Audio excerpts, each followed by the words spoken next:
Keith Straw from Jacksonville, Florida, previously from New York. This is a prison that I put together, and this is the first and only time it'll be fully together. I started with the Green Mile, which we'll get to in a second, but we'll start kind of going room by room from the beginning here of the prison, which is, of course, your intake. So fresh prisoners off the bus, going through the metal detector, of course. They go in, they get to see their prison rules there, they get photographed against the wall, then they get their fingerprints taken. Going down the room here, we have, of course, the locker room for the guards. We got to have that. We have a couple of bathrooms here for both the guards and the office workers. It's important to include bathrooms. A lot of builders overlook that in layouts. Exactly, and especially you look at the toilet paper rolls. Come on, you got to have toilet paper, and there's even a plunger in there, I think. Then we have, of course, our weapons room, where we have a couple of odd weapons. You know, we need the lightsaber, of course, and the batatang there. Then we got some other various rooms for, like, you know, when visitors come, or, you know, detectives or whoever, you know, attorneys, they have to check in on this room. We have Batman of the Warden, and my thing is I put a Batman in every one of my mocks, regardless of what the mock is. And that comes from the Lego movie, because halfway through the Lego movie, who do you see? Batman, right? So we have the office workers, and of course all the office workers have what you would have in your desk at you know, food, plants, you know, cups of coffee, all that kind of fun stuff. I love the little pizza slice and cookies. Yeah, had to because every office worker has some kind of food on their desk at some point. Then we got our break room for the office workers and guards. Then we'll move over to our medical area, and I was lucky enough to find some tiles with the x-rays on them, so I was like, that works perfectly for our medical area. We then have our laundry room here, so the prisoners are doing all the laundry. We have our electrical substation. Then we'll start in the front again here, and we have our kind of, I guess this would be for the good prisoners, right? So these are the normal cells, doubled up bunks, you know, set for them.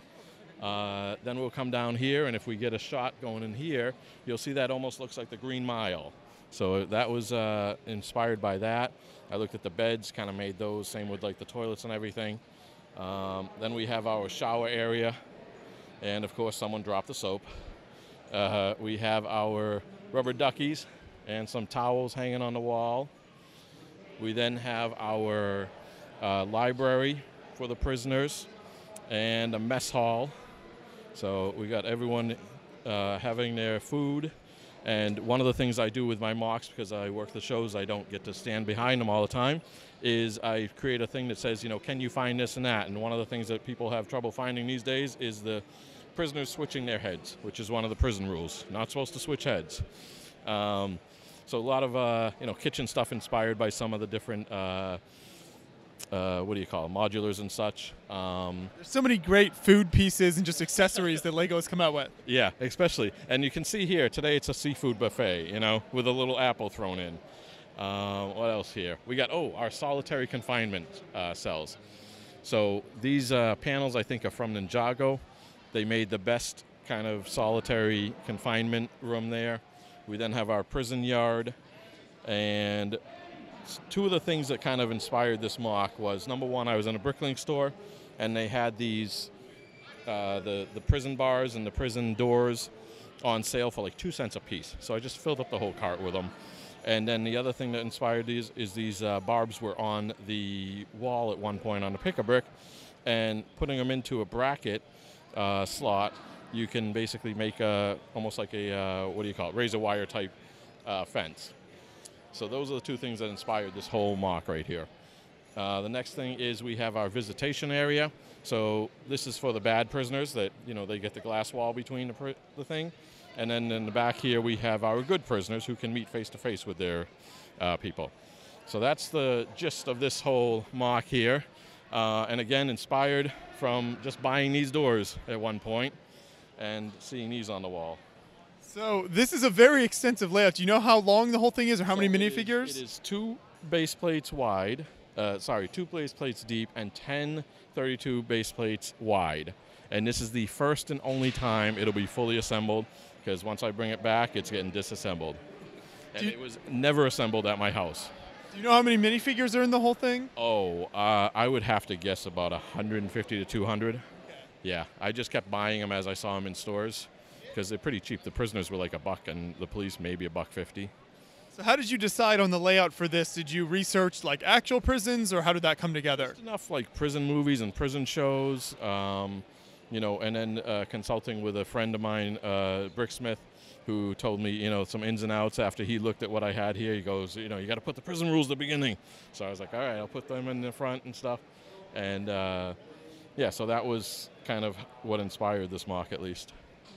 What are some of your favorite little like parts usages or details throughout the build? Anything else that we haven't seen so far? The best one I like is the medical area. The amount of detail that I was able to put into that, as far as, you know, each bed having its own little, you know, medical cart next to it, and you know, I was able to get these tiles on the wall with the what do you call it? The skeleton, you know, the X-rays, and the prison bed, and the prison and the medical cart and stuff.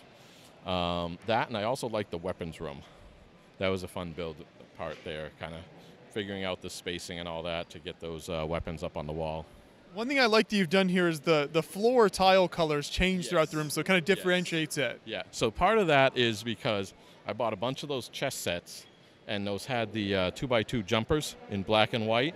So there's a good portion, especially in these cells here, and in the commissary there, or mess hall there, where they have the jumpers, because I had a ton of those. Same with the medical unit, tons of jumpers. And then I got some dots packs at one point, and that inspired some of these other areas where I was able to be a little more creative in the floor tile. And you only have so many tiles, so I try to do a lot of my marks based on what pieces I have on hand and not do a ton of bricklink orders. So this was mostly, I would say, about 90% of what I had for bricks available, and then about 10% based on bricklink orders. Gotcha. Now, Lego has obviously released a lot of police sets and prison sets and things like that over the years, but this is, you don't see a lot of mocks of things like this. So what is the public reaction been as they've walked up to this? Here's the sad part, is because I work the shows, I don't get to see the public reaction. But I have watched, you know, from over at the Mosaic there, to be seeing people standing here and looking at the sign, you know, doing the "Can you find me" thing, you know. So I find that helpful.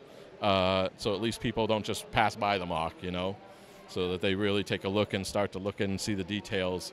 So that helps. Yeah. Well, you've included a lot of great details here, so it's really well done layout. I appreciate you bringing it out to the show here. Thanks for taking us through it. Oh, you're welcome. Thank you.